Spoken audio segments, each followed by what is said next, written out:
Hello everyone and welcome back to another instalment of the Warwick F1 Show. It has been another month and that means it's time for another news episode bringing you all of the latest headlines from around the world of F1.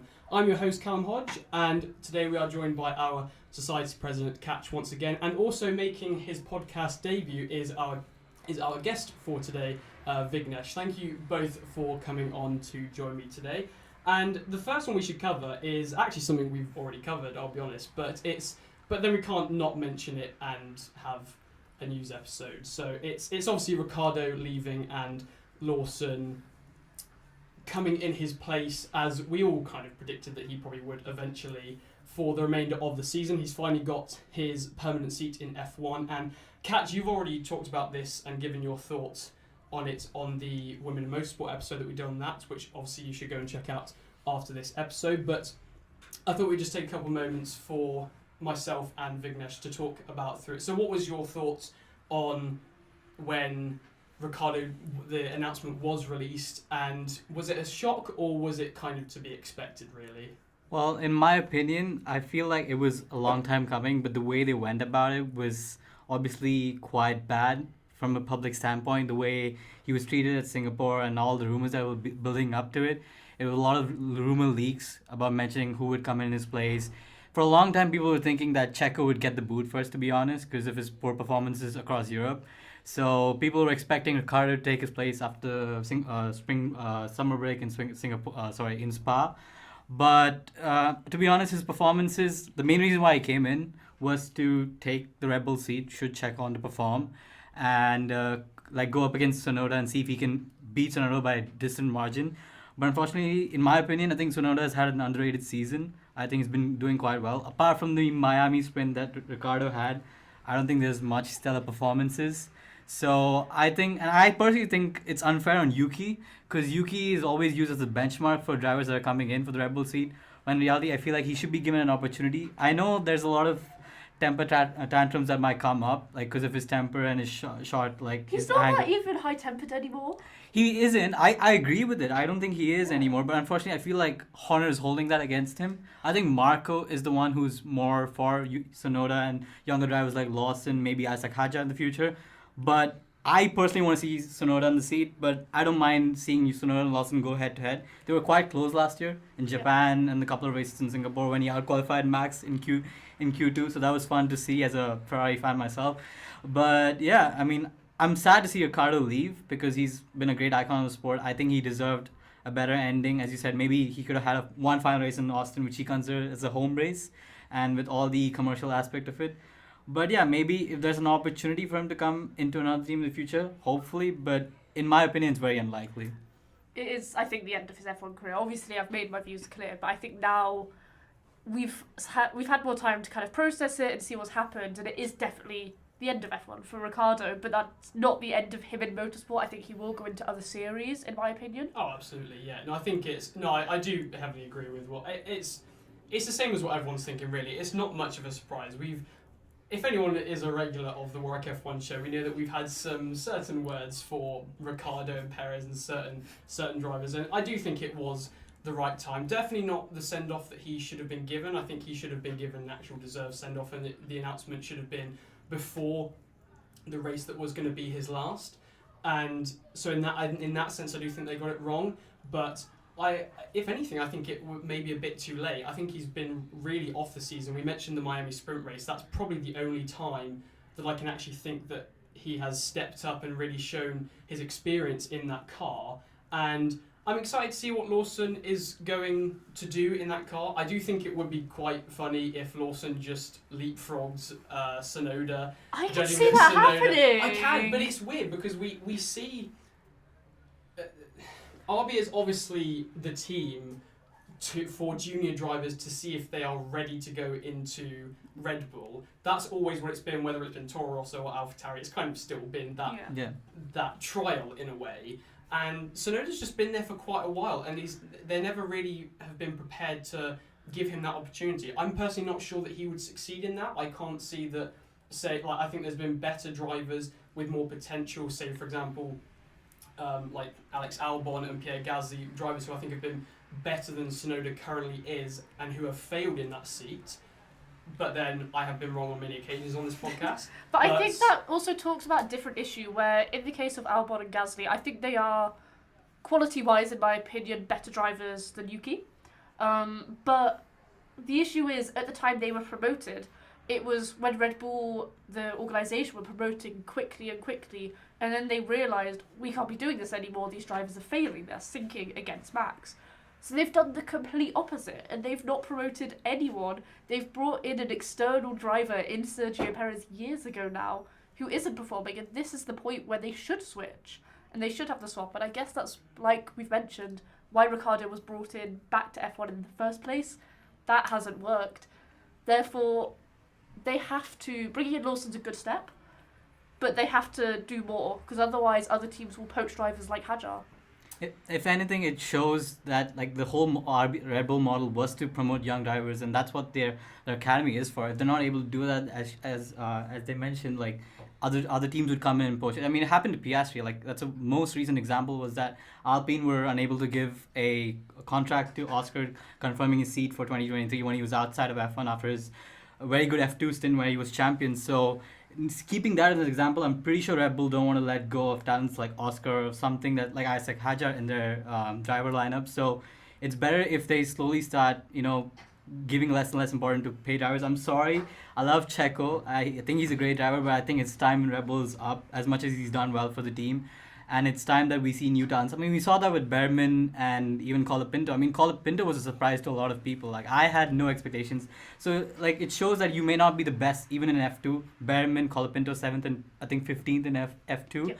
And they're nowhere near, nowhere near the leaders, but they're doing an amazing job. So, it's time we need new blood in F1. Yeah, certainly. I think, but like you said, we've had plenty of opinions on that. So we'll move on to some other news that we have been informed of. And the latest thing to break, I think, really is the Alpine engine program, which has been stopped, which I think it just keeps going wrong for Alpine. Obviously, they didn't have the best season this year. They have started to creep back to where they are supposed to be a little bit compared to where the Katch is doubtful. I'm very doubtful. Well, it's just because I've seen Esteban Ocon in recent interviews say he's disappointed to see where Alpine are now, and that his team he will be joining in Haas of leapfrog or going to leapfrog Alpine. I think they're in a better trajectory than Alpine is right now, and I think that's kind of sad to see where they've come from with Renault. I mean, I only mentioned that I think that they've improved this season because the testing they were. It couldn't get much the worse. Worst team I think I've ever seen in a while. Probably the biggest mistake all round from, I think, the Williams when they just didn't show up for a couple of days. That springs to mind. But this is from an actual works team, which makes it kind of even more embarrassing and even worse of a situation. And now they're having to deal with this. So obviously Alpine, I'm guessing, still have intentions to stay in the sport. So they're going to have to look for some kind of outside engine production. Yeah, so they're ceasing their F1 power unit operations, specifically the power unit operations, at the end of 25. But they're going to transform that into, I believe, Hypertech Alpine is what they're going to call it. More high-performance vehicles and that type of thing. There are talks for 26 them getting Mercedes in. That's where the likely partner is. And that, it makes sense because they should transfer their power unit operations because there are hundreds of employees at the base that need jobs. So they can't just terminate all these positions. I think that's what, is it Briatore that's been brought in? I think he was brought in, I believe, yeah. I think this change, I'm not going to say has something to do with him, but he must have seen this from the outside and thought, right, this isn't working. Our engine is also not working. Our team is not working.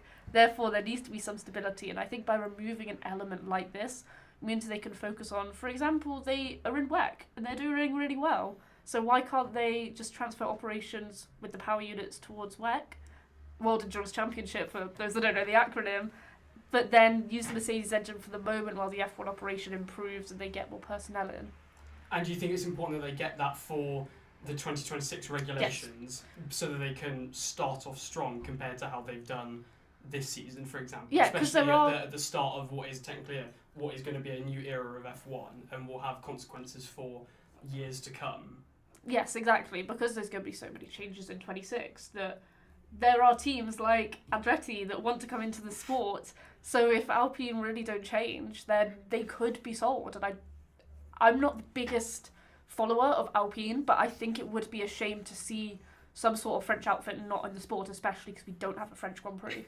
You're saying that. I don't think I know many people who are a big follower of Alpine. It's not the most popular team, but yes, they've certainly delivered some very exciting performances now and again. Now and again. I'm trying not to stamp down, but I think it's important to have a diverse range. Otherwise, we're going to get everyone being British, and I don't think that's good for the sport. Oh, absolutely not. No, you want a whole diverse range of teams and drivers on the grid, and I think Alpine are a big part of that, especially this season with their French team and the French lineup, and that is amazing for the French nationality. So and it would be. Yeah, it's not something you want to see to any team really for that kind of difficulty to happen. As much as I see it being a bad move for the PR, given that they completely rebranded from Renault in 2020 to Alpine 21 purely to sell their A10s, if I'm not mistaken. It seems like a bad move because you promoted such reliability in your cars, and for your engines to just completely combust in the first few races, it's a bit bad. But I think it's a smart move that they're moving to Merc, given Merc's history with their engines, because even though their aero has been pretty bad over the last few years, one thing they were known for in 2014 when the turbo hybrid era came around was a strong engine. So they could be the Williams of 2014, but in 2026. They may have a bad car because they're still moving things around. They're still trying to figure out their managerial positions, and they're moving a lot of pieces around. But at least they'll have a stable engine, which might be the most powerful engine that we could come across in 2026. So I think it's a decent move. And as you mentioned as well, like the fact that they would sell the team to Andretti, it seems like a bad move for a company that's been there for a long time with such rich history in the sport. I'm not against Andretti joining. I do think F1 needs a new team, but unfortunately, like apparently takes a lot of money and moving pieces to get things sorted. And we want a new team, but we don't want rid of a team. Exactly. But on the point, so obviously it's not confirmed that Alpine will go to a Mercedes engine. That is strongly suggested. That's where the talks are. But for 26, that would mean with Mercedes engines, we have Mercedes, Alpine, McLaren, Aston Martin, I believe, Williams, I believe. That's half of the grid on Mercedes engine. Monopolization of the sport. No, I think. Sorry. I think Aston would have their own Honda program. I think. Oh, they're switching. They're switching over in 2026 actually. So it's That's still correct. before. My bad. Yeah.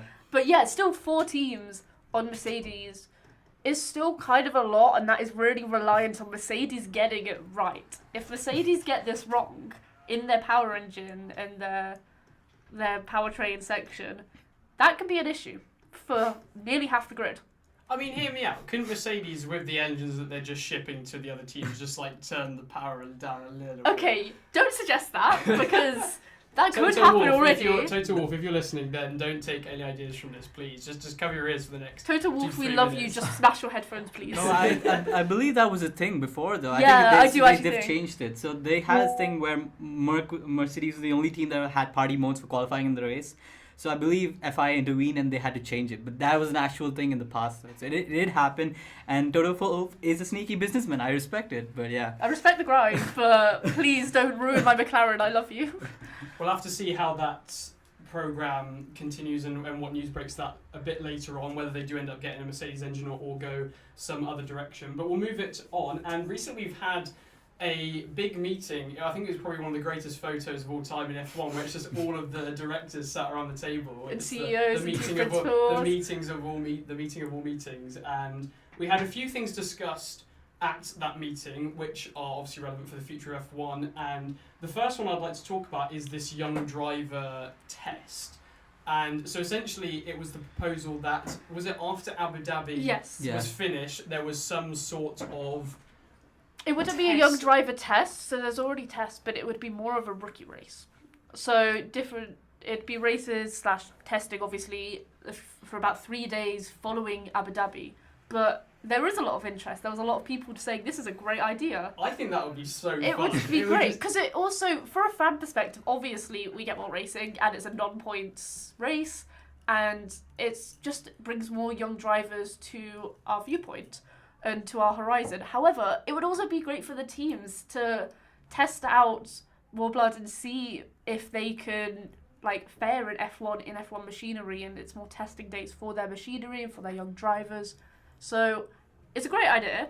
It isn't completely scrapped. It still might happen in 25, but it's just timing and organisation and freight issues. It's not possible right now. Although now I think about it, given how the F2 races that I've watched, it's going to cost a lot of money for the teams with probably the amount of damage that it's going to cause for their cars, especially if it's a car that they're not used to driving. I mean, I'm thinking of Azerbaijan where we had 5 cars go out and we didn't even get into turn 1. So I don't know if they want the teams want to put their prized possessions on the line, but I think certainly from a lot of angles, it does seem very good. Obviously, we know it is quite difficult still for F2 drivers to integrate into the sport with the more experienced drivers and the different style and rules with F2. I mean, we've had countless names like Nick de Vries, for example, where they just can't make that step up and they can't take that extra step. So I think that maybe the testing might be... It might just ease that step a little bit in a way. And so I think it is a good idea, and it would just be a lot of fun for the F1 viewers to see some different drivers in the cars. I think the postseason race is an interesting concept. I do understand why they didn't push it for this year. It's because what I've heard is a lot of the teams tend to take part from this year's car and put it into next year's car. However, 2025, I'm pretty sure they're not going to carry over that concept of a car for 2026 because the regulations are completely different, which is why they're pushing it for next year. Another aspect is, again, it gives an opportunity for young drivers who don't get enough TV time or they don't get a lot of showing because of F2 to show their potential to future employers, be it their own team or teams that are not a part of their driver academy. So I think it's a great idea. The biggest concern you mentioned is them crashing in the race, which is why, again, they didn't push it for this year. However, I'll probably bring it up later, but I believe it's better to have this race during the season because there's more viewership. I believe only hardcore fans like us, to be honest, would watch these races. I don't think the casual F1 fan, I'm sorry to say it that way, would tune in to see, who is this Colapinto or who's Isaac Hatch. I only know Verstappen or Checo. Maybe that's one way to get to know the younger drivers. I'm not against it, but ideally the casual F1 viewer who's just tuning in to watch these races wouldn't tune in to watch races that have F2 or let's say F3 drivers in it. So that's my take on it. That's true, because they do have the season test anyway, the post-season test, and that isn't televised. Wish it was. For the fans like us. But I think it is a fair point, maybe putting it mid-season, but then that is the debate of these cars would then possibly be partly wrecked and these parts couldn't work for the rest of the season. So they would have to make sure that any damage on these cars, anything to do with it, is not included in the cost cap. Otherwise, if you put it mid-season, then it could really mess teams' budget up for the cost cap. So anything that is done in this test, or this race, quote-unquote, will need to be removed from that. So there's a lot of logistical issues, which I think makes sense why they'll move it to 25. I think end of the season would work perfectly because if they televised it. If they televised it, yes, because I think it was definitely something that I would tune into, and actually it might make a race at Abu Dhabi more interesting if we had a bit of chaos from the F2 drivers in those cars. But yes, we'll have to see whether we get that for 2025. I think that'd be a really great idea. What else was brought up in the meeting of all meetings with the... Yes, the meeting of all meetings at the RB headquarters. Exactly. Was it RB headquarters? It was in Faenza at the RB headquarters. I see, fair enough. So they hosted them there. So yeah, there was also discussions around, because it was an F1 Commission meeting, it was points around the 26 regulations. So they've, again, none of this is 100% approval. It's still, every change needs to be approved on October 17th at the World Motorsport Council. So that's when all of this will be pen and papered. But their plan is for three-day tests to address all the challenges, because there's a lot of, with 26 and the power unit regulations, there's a lot of challenges. It's a big change, like we've mentioned. So there's going to be 3 separate 3-day tests to address these, which I think will be really good and will bring us all into the 26th season, and will bring all the teams into the 26th season more reliable so we can get better racing. I see no issue with that.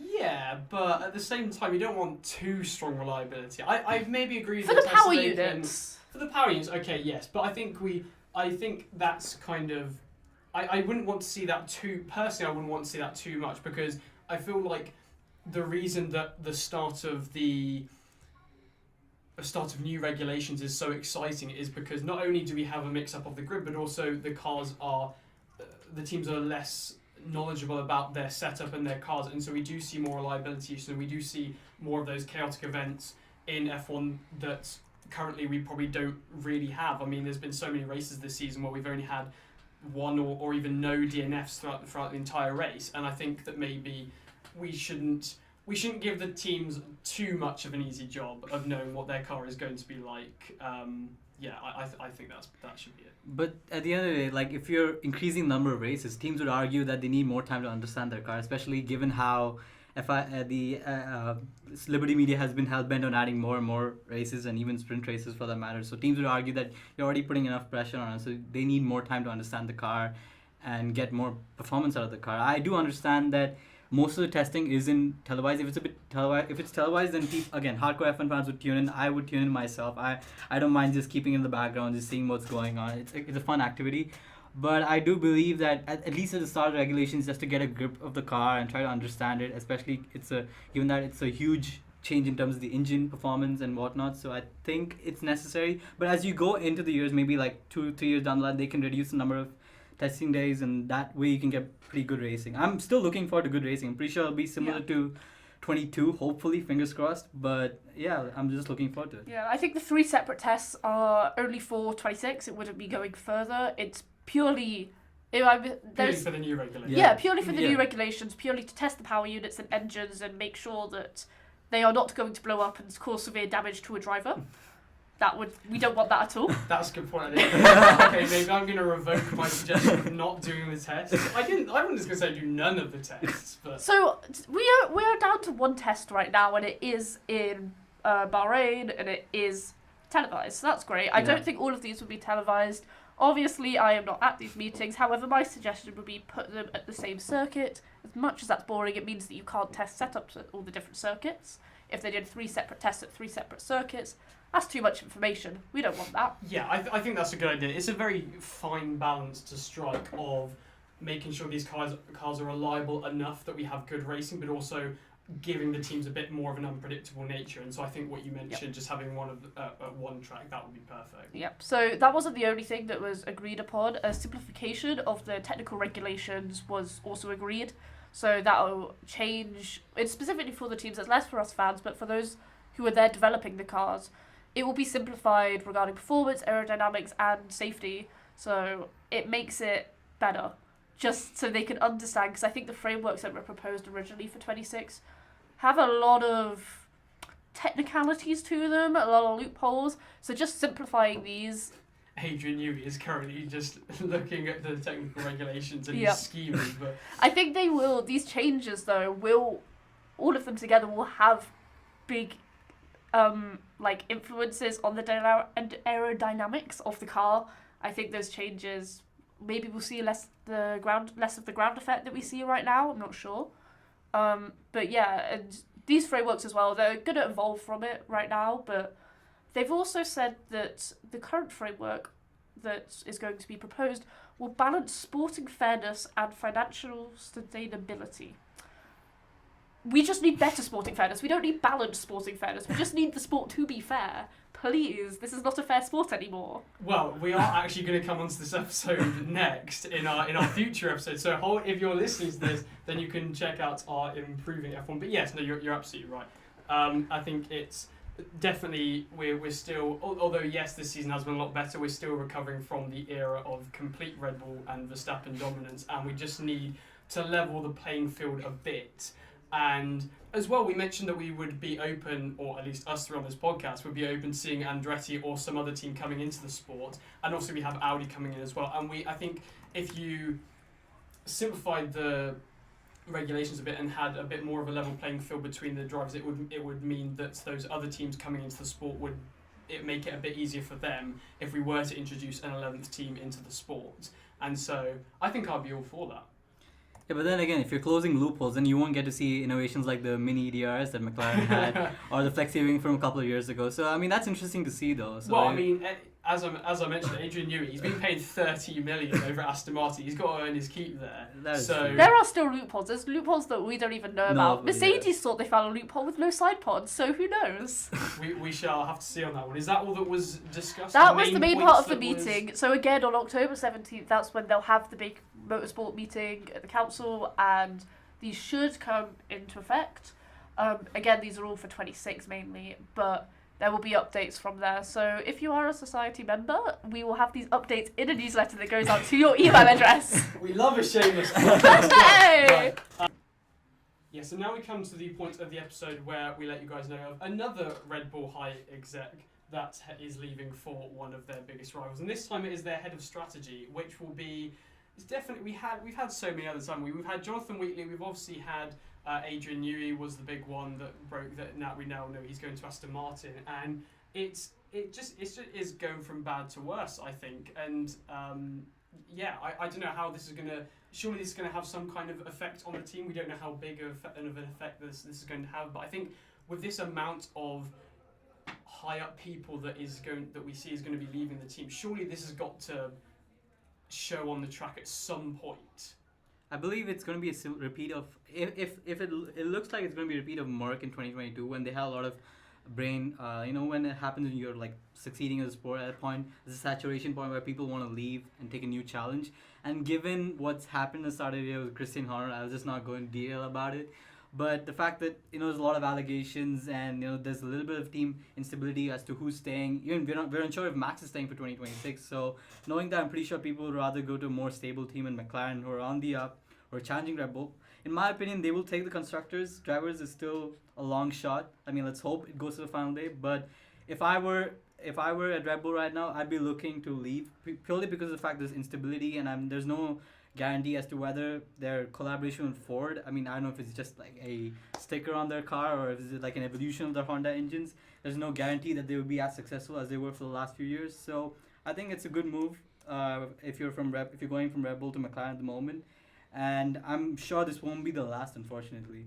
Yeah, I'm kind of, as a McLaren fan, I'm very happy to see that McLaren is now a stable team. I thought you might. I'm really happy to see it. So you've got to remember, it was only last year in 23, Andreas Seidel left abruptly to go to Audi stake. And we thought that would be the stable team coming through.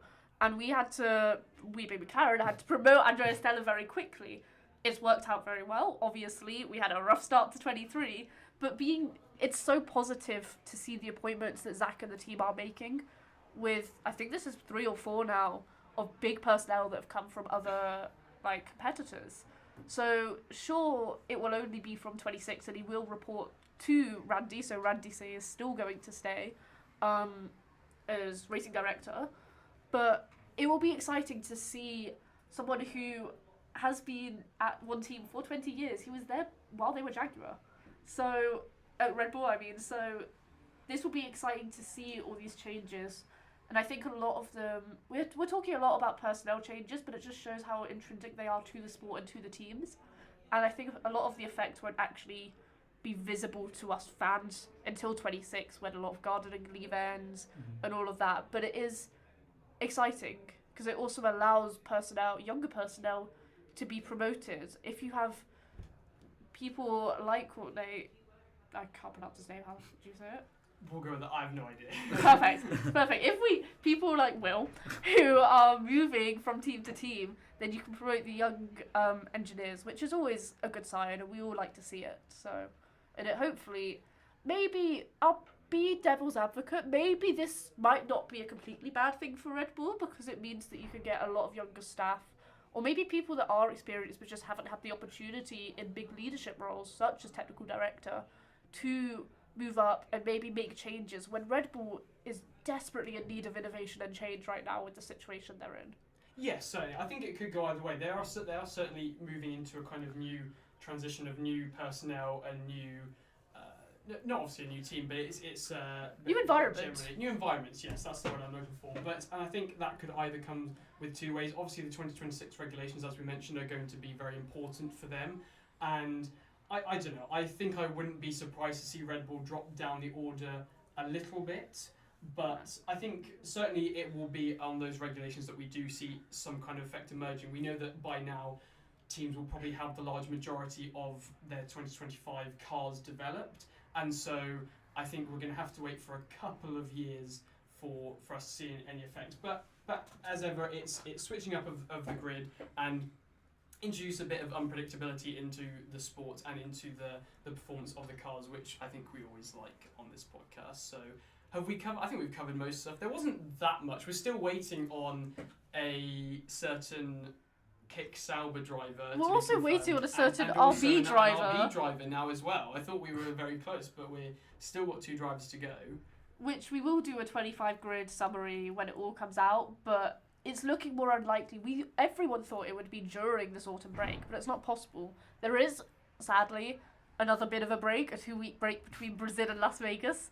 So maybe we'll get some driver announcements then, but I don't know who actually constructed the 2024 F1 grid, but they must have a deep hatred for I the members have of words this podcast. to say. I have so many words to say about this final part of the season. I'm sorry, why do we have 6 races all split up into triple headers when you could easily have America, COTA and Mexico, then a week's break, then Brazil and Vegas because they're in the same area, then a week's break, and then Qatar and Abu Dhabi?